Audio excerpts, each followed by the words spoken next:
Hello everyone, welcome to narrativeness story channel.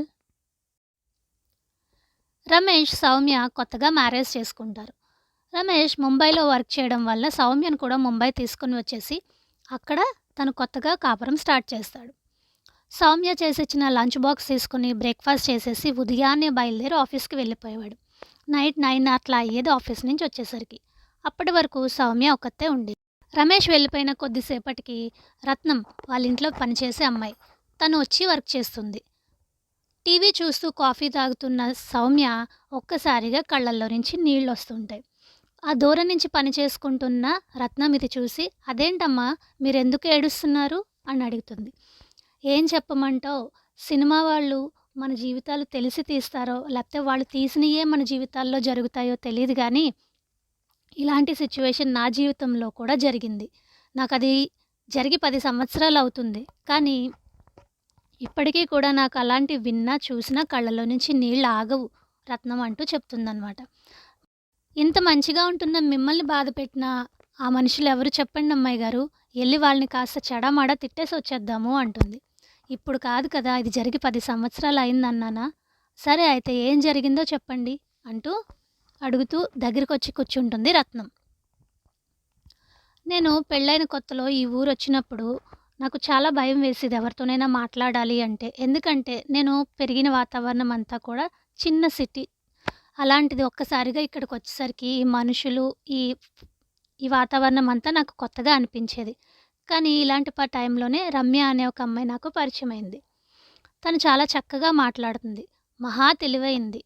ఎంత మాటకారి అంటే ఎలాంటి వాళ్ళైనా సరే తన మాటలకి ఫిదా అయిపోవాల్సిందే. అంత మంచిగా మాట్లాడుతుంది. తనని చూస్తే తను బయటికి ఒకలాగా లోపలికి ఒకలాగా బిహేవ్ చేస్తుంది అంటే ఎవరూ నమ్మరు, ఎక్స్పీరియన్స్ అయితే తప్ప. అంత మంచిగా నటిస్తుందన్నమాట. అలాంటి రమ్యతో నా పరిచయం మొదలైంది. రమేష్ ఆఫీస్కి వెళ్ళిపోయిన తర్వాత నాకు బోర్ అనిపిస్తే తనకు నేను ఫోన్ చేసి మాట్లాడేదాన్ని. అట్లాగే తను కూడా ఖాళీ ఉన్నప్పుడల్లా మా ఇంటికి వచ్చి కూర్చుని కబుర్లు చెప్పేది. అలా మా స్నేహం కాస్త బాగా పరిచయం ఎక్కువై క్లోజ్నెస్ స్టార్ట్ అయింది. ఎక్కడికైనా షాపింగ్కి వెళ్ళాలన్నా హస్బెండ్స్ ఇద్దరు వెళ్ళిపోయిన తర్వాత మేమిద్దరం సరదాగా షాపింగ్స్ అయి చేసుకుని వచ్చేవాళ్ళం. అలాగే ఒకసారి వాళ్ళ ఆడబడుచు గారి ఇంట్లో వాళ్ళ అమ్మాయి పెళ్ళికి ఏదో శారీ కొనుక్కోవాలని చెప్పి నన్ను ఒక మంచి శారీ షాప్కి తీసుకెళ్ళింది. తను కొనుక్కోవడం అయిపోయిన తర్వాత నన్ను కూడా తీసుకోమని చెప్పింది.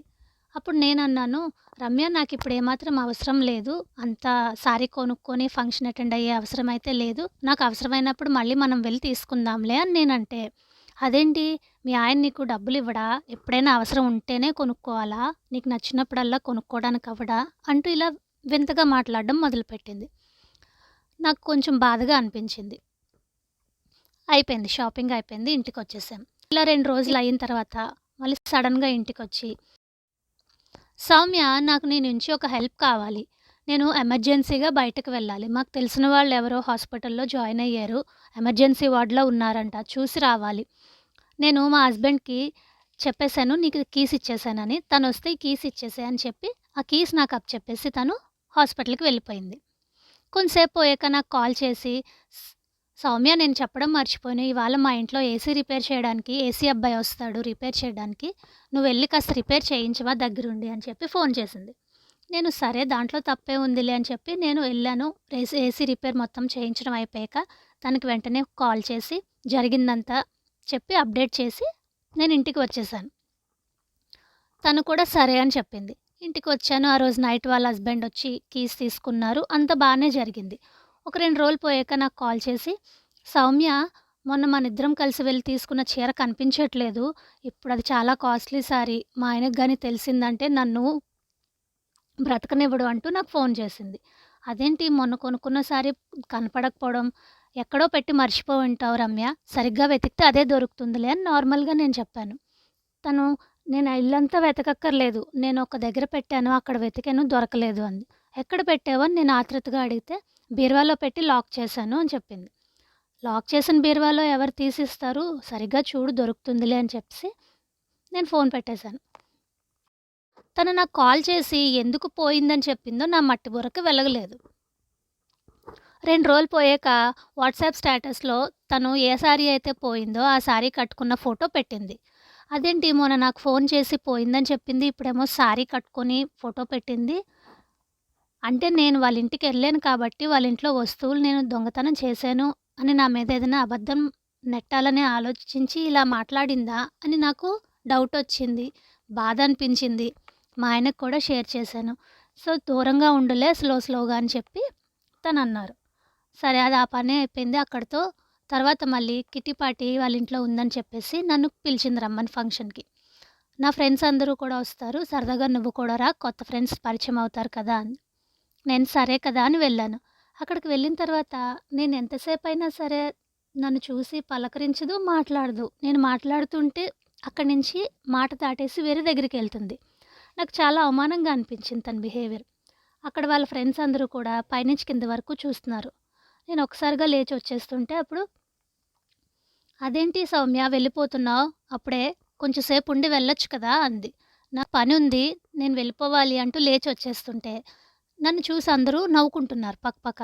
ఇంక అప్పటి వరకు ఆపుకున్న మనసులో బాధని, కోపాన్ని ఆపుకోలేక నిలబెట్టి దులిపేశాను. "ఇప్పటివరకు నువ్వు చాలా రకాలుగా నన్ను ఇన్సల్ట్ చేశావు. నువ్వే తెలుసుకుంటావులే ఎందుకొచ్చింది నేను నిన్ను" అని చెప్పి నేను ఎప్పటికప్పుడు మౌనంగా భరిస్తూ ఉన్నాను.